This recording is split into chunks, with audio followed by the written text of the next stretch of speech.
Hi guys, is Trevor Philips on Sky News a joke? He certainly likes to engage in some very poor comedy, or perhaps he sees it as hard-hitting journalism. The host had Darren Jones, the Chief Secretary to the Treasury, on his show where they spoke about a number of issues, including defence spending, the recent budget, and of course Donald Trump's win. Now, Nigel Farage recently said that he would offer himself up as some sort of ambassador to the US due to his deep friendship with the president-elect. This, of course, is about Farage trying to raise his profile and seek more attention. The ridiculous proposal was put to Darren Jones, who rightly laughed it off. Would it be wise to take advantage of Nigel Farage's offer to be an intermediary for our government with the Trump White House? Look, it's not for me to advise Mr. Farage about his career options. No, I'm not asking you to advise him. I'm asking you whether you take advantage of his offer. I think that's it's free. I think that's probably unlikely. My advice to Mr. Farage would be he might want to concentrate his efforts on the constituents in Clacton that elected him into office as opposed to spending his time in the United States of America. Well, OK, I'm laughing about it, but there is a serious point here. Your leader has said time and time again, I remember it from his conference speech, we will always put country before party. Mm-hmm. Man comes along, it might be a different party, and he says, I can help you. And it's manifest he can help you. He is close to Trump. Trump listens to him because Trump tells the world that he listens to Nigel Farage. Why would you snub the offer of help? It's not help. Are you really that stupid? Nigel Farage is not there to help the British government. He's not there. He wouldn't be there to help the British people. We're talking about Nigel Farage here, the guy who campaigned to impose economic sanctions upon Britain. You honestly think that he cares about... He doesn't even care about his constituents in Clacton. Why would you think that he would actually care about the Labour government succeeding and the British government and the British people succeeding? Really, are you that stupid? Just think about it for a moment. Let's say for the sake of argument, the Labour government reach out to Nigel Farage and say, yes, what we're going to do is make you a sort of a type of ambassador, an unofficial ambassador. Farage goes to America. Donald Trump says, I want the NHS. Nigel Farage comes back and says to the Labour government, we need to give up the NHS. We need to hand it over to private American healthcare service providers.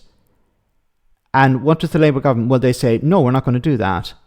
And then who gets blamed? Nigel Farage or the British government? Of course, Nigel Farage would blame the British government. I was trying to do my best. I was trying to reach out to the Americans and I was thrown under a bus by the British government. How? Nigel Farage does not care about Britain. He doesn't care about his constituents. He only cares about himself.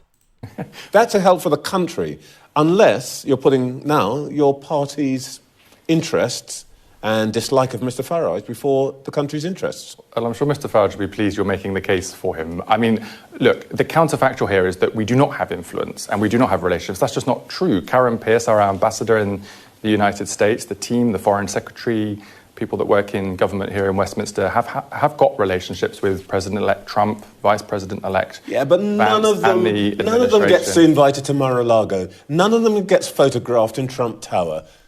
Why don't you use this man who's offering you help? As I say, I think he should focus on working with his constituents in Clacton who deserve a bit of a full-time MP as opposed to a transatlantic commentator. Okay, well, let's talk about... That's what I asked at the beginning. Is this journalist a joke? You know, isn't he supposed to ask serious questions?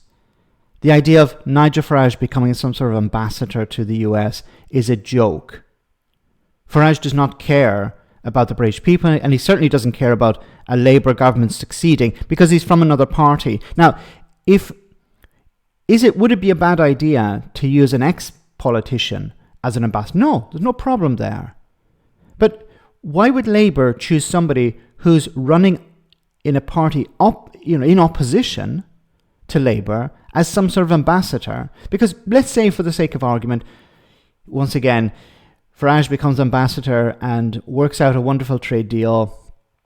It's impossible, but a wonderful trade deal. Yes, he gets some of the glory, But of course, this would benefit the Labour government. This would not benefit Reform UK, which is the party that Farage represents.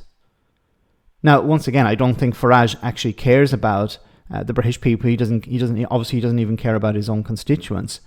So this would only be about prestige for Nigel Farage. But once again, as I said before, if Farage offers something to Trump and the British government doesn't deliver, Farage would point the finger at the British government and say it's their fault. I put the NHS on the table. Yes, we need to be, everything needs to be on the table. But it's the British government that's at fault here. It's a ridiculous idea. But at the same time, you have somebody who is already an MP who should be representing their constituents, and he's not doing that. The worst part of all of this is that it's been presented in the media. It's a ridiculous idea. It should not be talked about because it's so stupid. Let me know in the comment section, guys, what you think. As always, your comments are greatly appreciated. Thanks a lot.